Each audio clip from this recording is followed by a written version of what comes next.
নরওয়ের বিপক্ষে ব্রাজিলের সম্ভাব্য একাদশ কেমন হবে? নেইমার কি থাকবে? দেখুন, শেষ ৩২-এ জাপানকে হারানোর খুশির মধ্যেই দুঃসংবাদ শুনেছে ব্রাজিল। দলের গুরুত্বপূর্ণ মিডফিল্ডার লুকাস পাকুয়েতাকে নিয়ে সংশয় বেড়েছে। সেলেসাওদের ফুটবল ফেডারেশন ইঙ্গিত দিয়েছে পাকুয়েতার হয়তো বিশ্বকাপ শেষ। সোমবার শেষ হলো নিশ্চিতের লড়াইয়ে প্রথমার্ধ শেষে মাঠ ছাড়তে হয় পাকুয়েতাকে। সেদিন তিনি খোঁড়াতে খোঁড়াতে মাঠ ছাড়েন।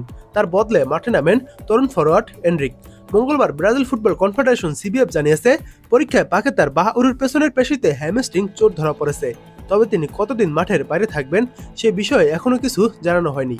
সিবিএফ এক বিবৃতিতে বলেছে, জাতীয় দলের মেডিকেল দলের তত্ত্বাবধানে তার নিবিড় চিকিৎসা চলবে। যত দ্রুত সম্ভব তাকে মাঠে ফেরানোর লক্ষ্যেই এই চিকিৎসা দেয়া হবে। এর আগে রাফিনিয়ার ইনজুরি নিয়ে চিন্তা ছিল ব্রাজিল শিবির, তবে চোট কাটিয়ে সুস্থ হয়ে উঠেছেন রাফিনিয়া।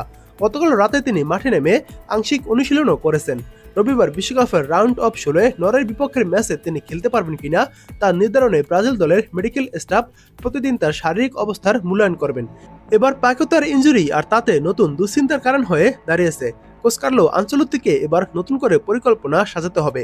আগামী রোববার 5 জুলাই বাংলাদেশ সময় দিবাগত রাত 2টায় 6 জুলাই শেষ 16 ম্যাচে মাঠে নামবে ব্রাজিল, যেখানে তাদের প্রতিপক্ষ দেশ নরওয়ে।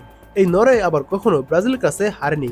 মোট 4 ম্যাচের মধ্যে 2 ম্যাচ নরওয়ে জয় পেয়েছে এবং 2 ম্যাচ ড্র হয়েছে। সবার এখন একটাই প্রশ্ন, নরওয়ের বিপক্ষে ব্রাজিলের একাদশ কেমন হবে? নেইমার কি থাকবে? তাদের জন্য উত্তর হলো নেইমার থাকার সম্ভাবনা রয়েছে। তবে নরওয়ের বিপক্ষে ব্রাজিলের শুরুর একাদশে খুব একটা পরিবর্তন আসবে না, কারণ যেই একাদশ জাপানের বিপক্ষে খেলেছে সেখান থেকে 2-1টা পরিবর্তন হয়তো আসবে। তাছাড়া এটাই ব্রাজিলের সেরা একাদশ।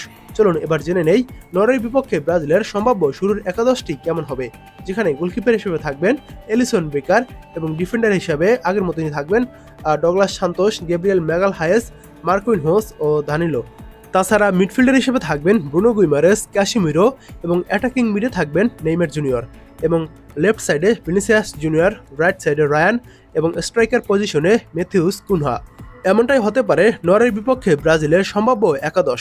তাছাড়া আরও একটি একাদশ হলো, এখানে গোলকিপার এবং ডিফেন্ডার বা মিডফিল্ডার যারা আছে তারা সেম থাকবে এবং ফরওয়ার্ড পজিশনে কিছু চেঞ্জেস আসতে পারে, যেখানে অ্যাটাকিং মিডে থাকতে পারেন ম্যাথিউস কুনহা এবং লেফট সাইডে গ্যাব্রিয়েল মার্টিনেল্লি, স্ট্রাইকার পজিশনে ভিনিসিয়াস জুনিয়র এবং রাইট সাইডে রায়ান। তাছাড়া আরও একটি পরিবর্তন আসতে পারে, যেখানে লেফট সাইডে ভিনিসিয়াস জুনিয়র, অ্যাটাকিং মিডে ম্যাথিউস কুনহা এবং স্ট্রাইকার পজিশনে এনরিক।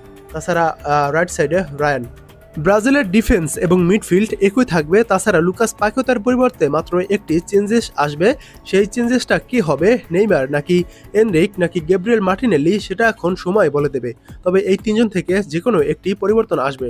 নেইমার বা এনরিক বা গ্যাব্রিয়েল মার্টিনেল্লি, এই তিনজন থেকে যে কোনো একজন থাকবে নরওয়ের বিপক্ষে। তাছাড়া আর বাকি যেই খেলোয়াড়গুলো থাকবে তারা সেমই থাকবে আর কি।